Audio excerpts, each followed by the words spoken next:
Hello, and welcome to the Homeschool Conversations Africa podcast. Here, we discuss homeschooling from the African perspective and the unique challenges that come with it. If you're considering homeschooling, we hope to inspire you as you take this bold step. If you're already a homeschooler, we're here to share encouragement for this wonderful journey we're on to educate our children in the best way we can. We are your hosts, Jifa Andam and Carissa Nete Mabel. Let's dive right into today's conversation. Previously on Homeschool Conversations Africa. I'm excited about today's guest, our friend Julius Richardson.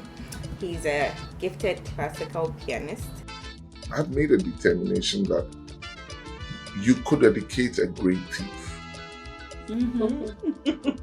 Right? If I educate a great doctor who spends all his time poking children in Auschwitz, right, and killing people, is that what it is? Is that what this education is? Or if I educate a great financial wizard whose job is to crash the financial markets, is that the outcome?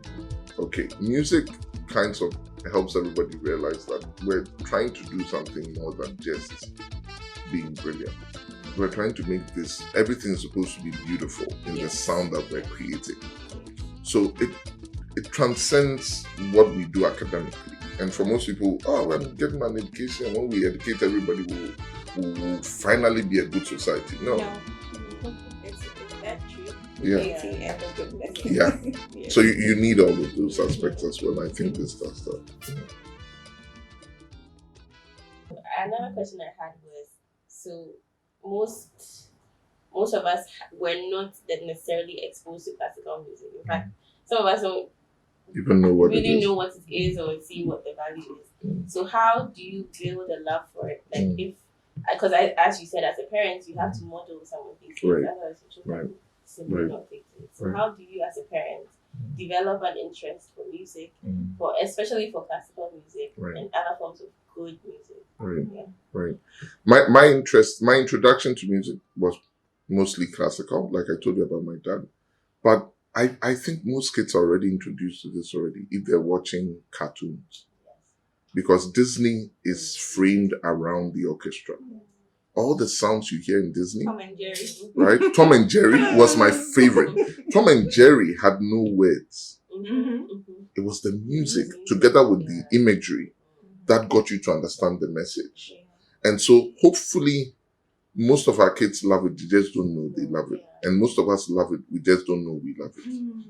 Right? I saw a comment on a YouTube video, so I started searching for classical music, and there's this video that had a compilation of of the classics. And I realized I had heard most of these in movies, like a soundtrack, but I just didn't, I couldn't place my finger on it. And somebody had written that most people love classical music. They just don't know. Yes. And if you say to them classical music, they'll say, that's boring. Right. Classical music is a human endeavor. Let me put that way. It's largely championed by Western, civilization. But I'd like to abstract that and make you think of it as a human endeavor and remove the race conversations from it.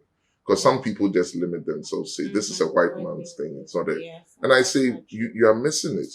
It's almost like saying you want to go and discover what Einstein found when he wrote E is equal to MC squared.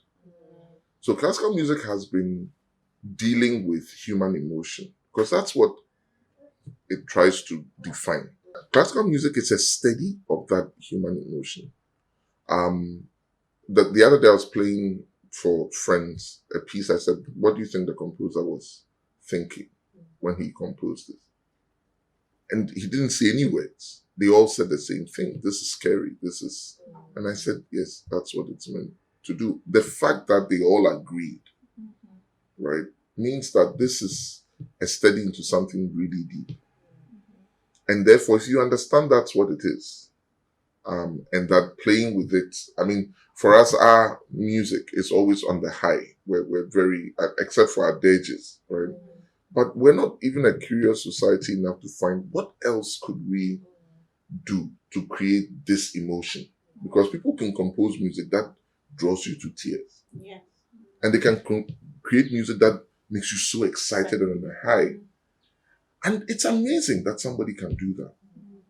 And therefore, why aren't you curious? Coming back again to that sense of curiosity.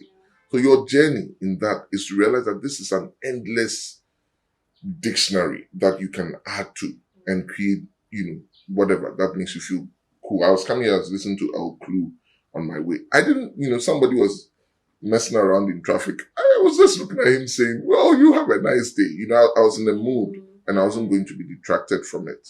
Music has that power. Are you curious to find or to add to it? That's really the question. And if you decide you are not, then it doesn't mean anything. But this is what I would say to somebody. That's even a reason why to pick a violin. How would you create the sounds that the violin gives you on any other instrument? If you find it, knock yourself out.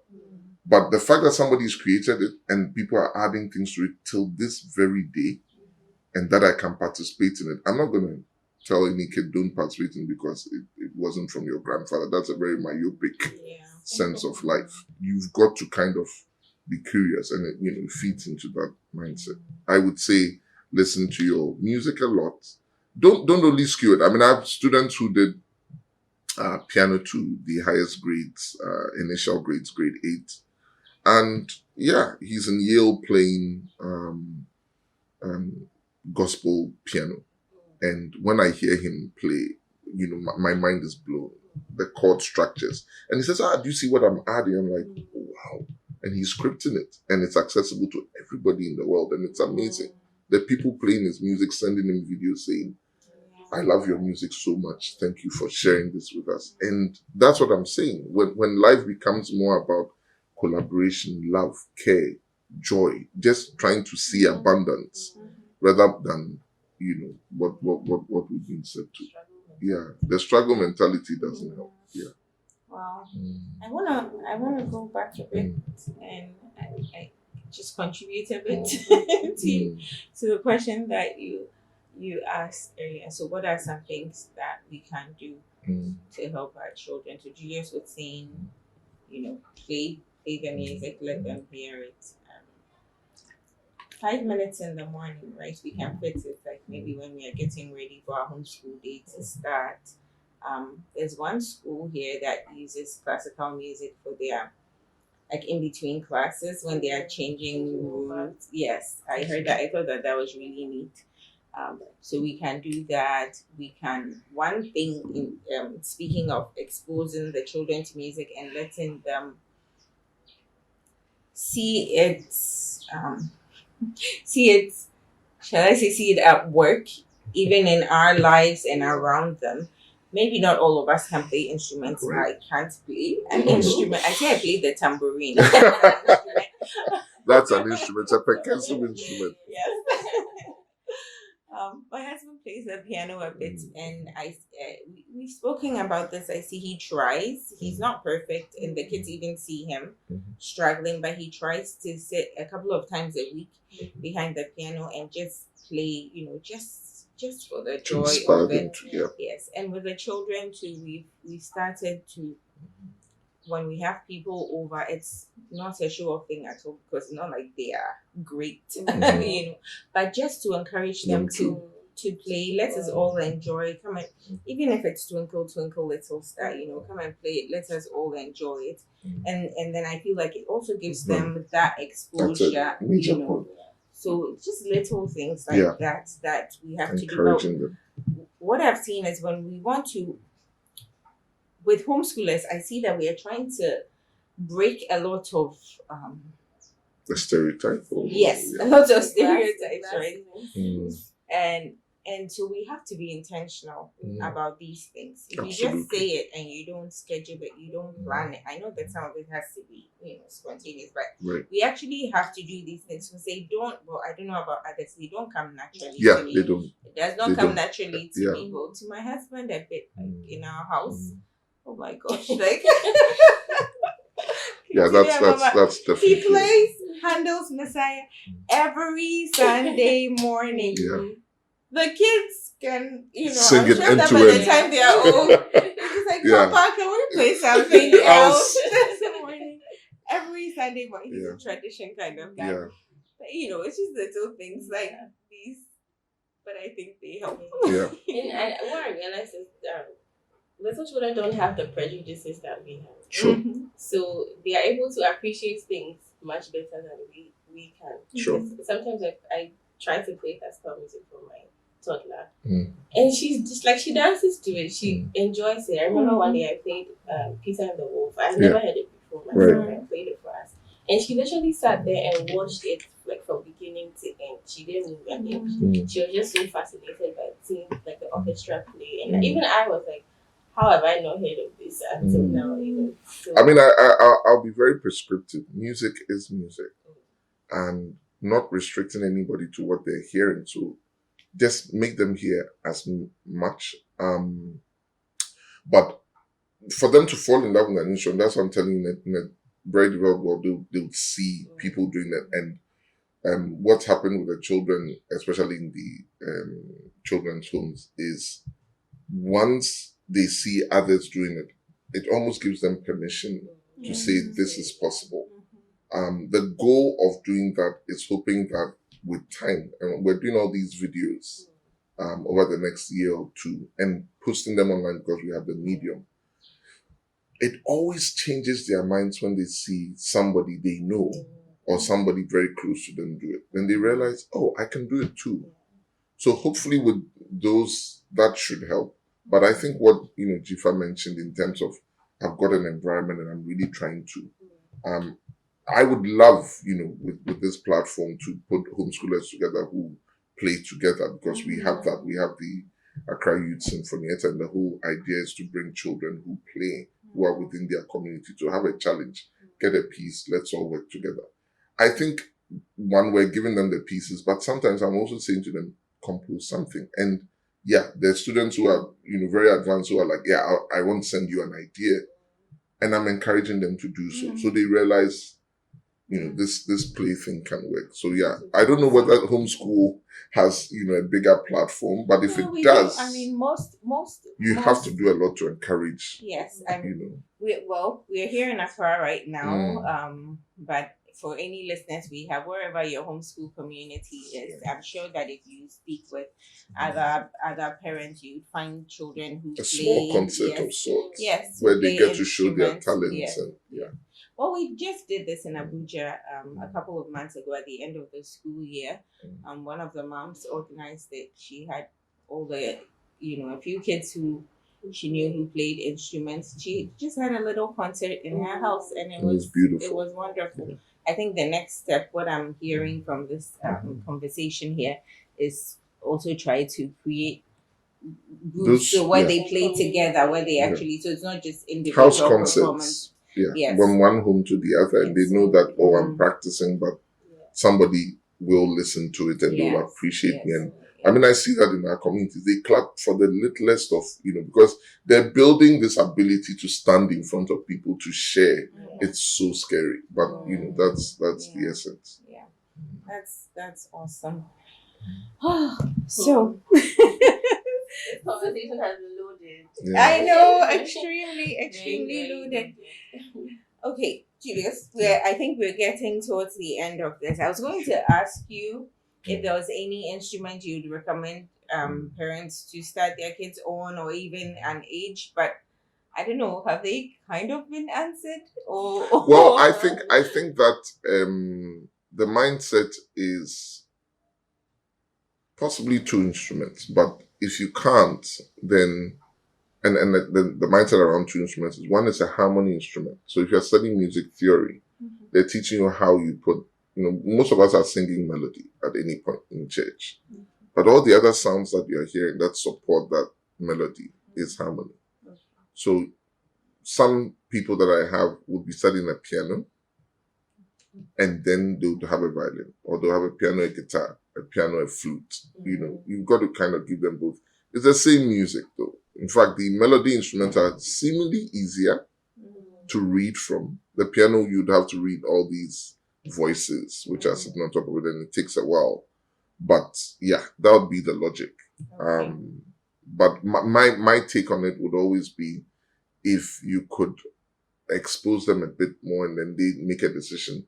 These are not the only parts. I told you about a student who went from piano to violin and then found guitar. Either ways, the work had been done. So eventually, when he found what he wanted, he went with it. That shouldn't stop you. But if you can, and they do come to you saying, "This is what I want to play," before you buy, you just see if he'll come back again. If he doesn't come back, rush with the instrument. But if he does come back, you probably have something going on there. Okay. How early do you think? My advice on early is this: if a parent plays, it helps for them to start early. If they don't, you miss nothing. I mean, I started as late as 10. You are not missing anything. I have the teachers in and the volunteers. They are not teachers. They are volunteers in the program, and they all believe in that vision. Some started as late as 17 playing violin. You should hear them. They're amazing violinists. There's nothing that stops. So it's not too late for me. Never too late. Never too late. Never too late. Yeah, never too late. I mean, the great, I think Miles Davis only got serious with music at 13. Yeah, and we've been consuming his music forever, and he's one of the most amazing jazz, musicians ever. So it's not true. So Julius, what about those who don't? Not everybody has a piano or a violin. Are there still some things that we can do? I mean, we can try to go with your voice, sing, join a choir, be active. All those things, because you're establishing a love for. And that's more important than just regimented, this is what I'm doing.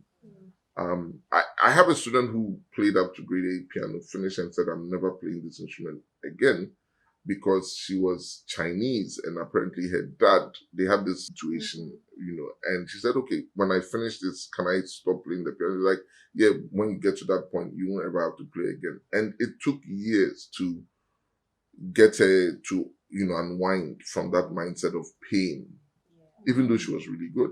And I felt that was tragic. If you can play and you really don't care for it, then what was it about?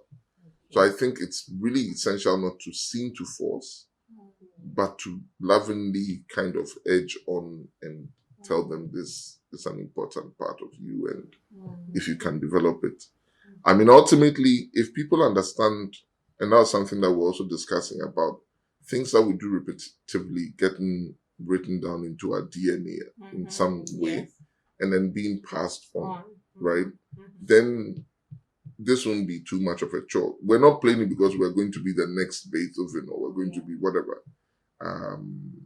But that someone else down our line might, come already sorted out with these. I mean, my kids don't struggle to play an instrument at all, and they play multiple instruments. But, they don't really love music as much as I do, the way I do. They've taken that love to other things. But, yeah, I'm sure that they'll pass it on. That's my thought, and then it doesn't make it too painful. Great food for thought. Yeah. I have one last question though. I gotta ask because I know other moms have this question, and that's so the kids, they are doing their piano, but they want to stop. When is it hard? When is it that it's just because it's difficult, and so you have to encourage them to keep going, or when is it that you just have to back off and say it's okay? I don't know if we agree on the cognitive years concept, that between those ages about 12 or 13, right, is that opportunity to plant anything, a genuine, desire, interest. And they're at that age where they're very agreeable to whatever you propose. And then come, the teenage years and the terrible teens, as they say. And it's not because it's a terrible teens, it's just this function of a stage of development, I think, where they would like to have their own say. So in the early years, yes, you can keep that up and hope that in time they will get along with it without you pushing. If that doesn't happen, nothing is lost, because you were on this chart to give them an experience, a very expansive experience of an education. And if they didn't respond to it, doesn't mean anything. It just means we get it. We haven't lost a love for it. It's just, it's not our thing. And I think that's, if you step back a bit and think think about things that you do. You're not being pushed by anyone else. You're doing this because you really want to do them. Yeah. So they have to also have decisions on their own. I'm not doing music because somebody forced me to do it. I'm doing it because I really want to do it. And those who really thrive, they do things they really want to do. And that's something that we have to kind of accept. Even though we're disappointed, we won't get our little Mozart or Beethoven. But yeah, you should know when to say, look, you've done enough. I think the latter years, if they're not interested, just give it a rest. We'll have to wrap up here, but we will continue this conversation in our next episode, so do join us then. Thank you for listening to the Homeschool Conversations Africa podcast.